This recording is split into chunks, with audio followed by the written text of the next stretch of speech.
Hello everyone, this is Ayman Khurram and I hope you all are doing great and enjoying doing math with me.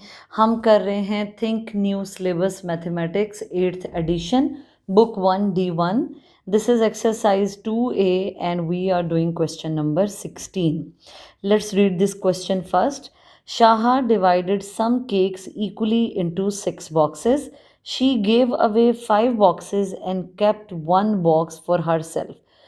इस question में वो बता रहे हैं कि शाह ने कुछ केक्स को 6 बॉक्सेस में इक्वली डिवाइड किया है। उसने 5 बॉक्सेस दे दिए हैं और एक बॉक्स अपने लिए रख लिया है। She ate 1/4 cakes in the box. जो बॉक्स उसने अपने लिए रखा है उसमें से उसने 1/4 केक्स खा लिए हैं।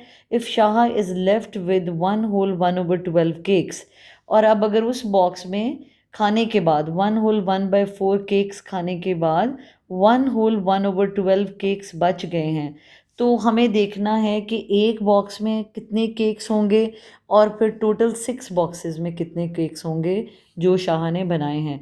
जैसे उन्होंने बताया, if Shah is left with 1/12 cakes, how many cakes in total did she pack into 6 boxes. उसने टोटल कितने केक्स बनाए जो उसने 6 बॉक्सेस में पैक किए हैं। तो हम इस क्वेश्चन को करना सॉल्व करते हैं। सबसे पहले हम देखेंगे Shah Yeats.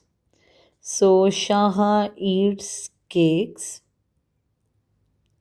This is 1/4। Shah is left with cakes.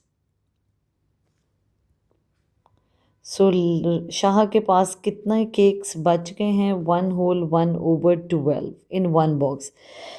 Total cakes in one box. तो अब हम देखेंगे कि एक बॉक्स के अंदर टोटल कितने केक्स थे। Total cakes in one box, कुछ शाह ने खा लिया विच इज़ 1/4, और कुछ शाह के पास बच गया 1/12। We will add these two fractions to get the total cakes in one box. सबसे पहले हम होल नंबर पार्ट को ऐड करेंगे, this one and this one. So I will separate out the whole number parts 1 + 1 and separate out the fractional part which is 1/4 and plus 1/12. So whole number total is 2. I will keep it separate. और fractional part के लिए you all know we have to make the denominator same. अगर हम fractions को add करना चाहते हैं तो 4 और 12 का LCM आएगा 12, और LCM से हमें समझ आया कि दोनों fractions का denominator 12 होना चाहिए। तो to make this 4/12 I will multiply the complete fraction by 3, और इसका तो पहले ही से ही डिनोमिनेटर 12 था, so it will be 1/12। 2 will come down as it is. This is the whole number part and this fraction is 3/12 plus 1/12, and 2 will come down as it is. This will be 12 will be common, 3 plus 1, so it will be 2 whole 4/12। अगर मैं इसको simplify करूँ तो 2 will come as it is. 4 1s are 4 and 4 3s are 12. I simplify the both of numbers with the number 4. तो अब हमारी fraction है 2 whole 1/3। इसका मतलब है एक बॉक्स के अंदर इतने केक थे। अगर एक बॉक्स के अंदर इतने केक हैं तो 6 बॉक्सेस के अंदर कितने केक होंगे? Let's find out. If one box has cakes, एक बॉक्स के अंदर केक्स हैं 2 whole 1/3 केक्स, तो हमने फाइंड आउट करना है 6 boxes has केक्स। तो 6 बॉक्सेस के अंदर कितने केक्स होंगे? Then 6 boxes have cakes. So हम मल्टीप्लाई करेंगे 2 whole 1/3 को विद नंबर 6।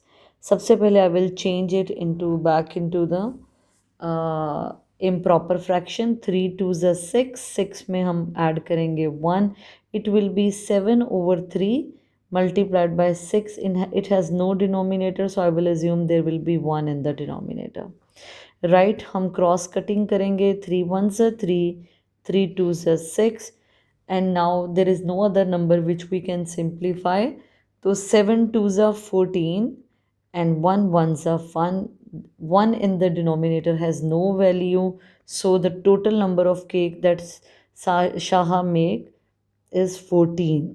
तो टोटल 6 बॉक्सेस में कितने टोटल केक्स इन 6 बॉक्सेस कितने हैं जो शाह ने बनाए? 14 केक्स.